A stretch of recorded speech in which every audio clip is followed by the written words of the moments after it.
இலங்கையில் ராமாயணத்துடன் தொடர்புடைய 28 இடங்களுக்கு செல்வதே இந்த பயணத்தின் நோக்கமாகும். ரைனோ ரூஃபிங்கிடமிருந்து ரைனோ பிரீமியர் ரூஃபிங் தீர்வுகள். இலங்கைக்கும் இந்தியாவுக்கும் இடையிலான கலாசார ஒற்றுமையை எடுத்துரைக்கும் வகையில் இந்த பயணம் அமைந்துள்ளமை விசேடாம்சமாகும். அயோத்தியில் ஆரம்பமாகிய ராமாயண சைக்கிள் பயணத்தின் இந்தியாவுக்கான பகுதி தனுஷ்கோடியின் ராமர் பாலத்தில் நிறைவு பெற்றிருந்தது.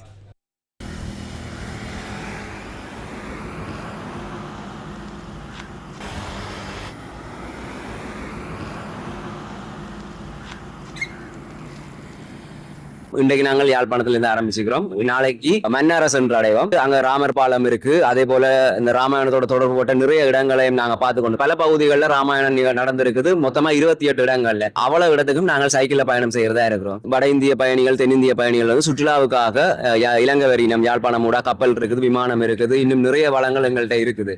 ஆனால் ராமாயண பயணத்தை அவையில் மேற்கொள்வதன் மூலம் அவர்களுக்கு ஒரு சமயம் சார்ந்த இடங்களை இலங்கையை சுத்தி பார்த்ததாகவும் இருக்கும். இலங்கைக்கு அது ஒரு மிகப்பெரிய வருமானத்தை கொண்டு வர்றதாயும் இருக்கும். இதை விட நாங்க சைக்கிள்லேயே இந்த பயணத்தை செய்கிறோம்னு சொன்னா எங்களோட உடல் ஆரோக்கியமா இருக்கட்டும், அதே மாதிரி மன ஆரோக்கியமா இருக்கட்டும், நிறைய விஷயங்களுக்கு இந்த சைக்கிள் ஒரு சொல்யூஷனா இருக்கும். மீட்ட காலிங் அப்படி மாச பாக சஞ்சாரியா.